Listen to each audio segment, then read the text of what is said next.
3 வெவ்வேறு சாலை சந்திப்புகளில் உள்ள போக்குவரத்து குறியீட்டு விளக்குகள் முறையே ஒவ்வொரு 42 வினாடி, 72 வினாடி, 108 வினாடிகளில் மாற்றமடைகின்றன.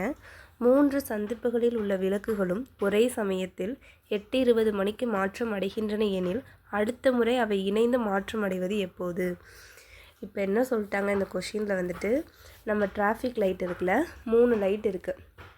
அது பார்த்தோம் அப்படின்னா வந்துட்டு ஒரு லைட் வந்து 48 செகண்டுக்கு, ஒரு லைட் வந்துட்டு 72 செகண்டுக்கு, ஒரு லைட் வந்து 108 செகண்டுக்கு அது மாறும்ல.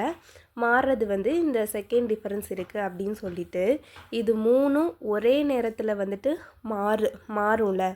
அந்த நேரம் பார்த்தோம் அப்படின்னா 8:20க்கு 3 ஒரே நேரத்தில் மாறுது அப்படின்னா, அடுத்து இதே மாதிரி ஒரே நேரத்தில் மாறுறதுக்கு அடுத்து எப்போ வந்து எந்த டயத்தில் மாறும் அப்படின்னு தான் வந்து கேட்குறாங்க. நம்ம வந்து HCF LCM பொறுத்த வரைக்கும் டிராஃபிக் லைட் சம் கேட்டாலும் அலாரம் சம் கேட்டாலும் நம்ம LCM தான் கண்டுபிடிப்போம். ஓகேயா? இப்போ பார்த்தோம் அப்படின்னா அப்போ என்ன சொல்லிட்டாங்க, 48 3 செகண்ட்ஸ் கொடுத்துருக்காங்களா, 48, 72, 108. ஃபஸ்ட்டு அதுக்கு நான் என்ன பண்ணுறேன் அப்படின்னா LCM எடுக்கிறேன். அப்படின்னா வந்துட்டு நமக்கு என்ன கிடைக்குது, 432. இது எல்லாமே நமக்கு என்னத்தில் கொடுத்துருந்தாங்க, செகண்ட்ஸில் கொடுத்துருந்தாங்களா.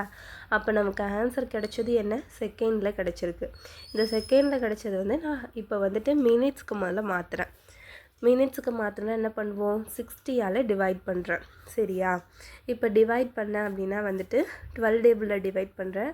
அப்போ வந்து இது என்ன 5 டைம்ஸ் வரும், இது 36 டைம்ஸ் வருது. ஓகேயா? 36 டைம்ஸ் வருது.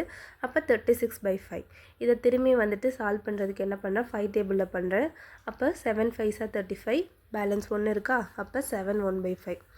இதை 1/5, அப்போ இது 7 மினிட்ஸ் 1/5 செகண்ட். அந்த 1/5 செகண்டை நான் திரும்பி வந்து ஹோல் நம்பராக மாற்றுறதுக்கு 1/5 × 60, அதாவது 1 minute = 16 செகண்டா.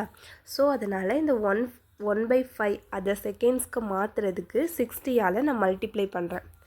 பண்ணும்போது என்னாகும், கேன்சல் பண்ணோன்னா 12 வருமா. அப்போ 7 minute 12 செகண்டு. அடுத்து எப்போ வந்து அது சேஞ்ச் ஆகும் அப்படின்னா, அடுத்து ஒரு 7 minute 12 செகண்ட்க்கு அடுத்து சேஞ்ச் ஆகும். ஓகேயா?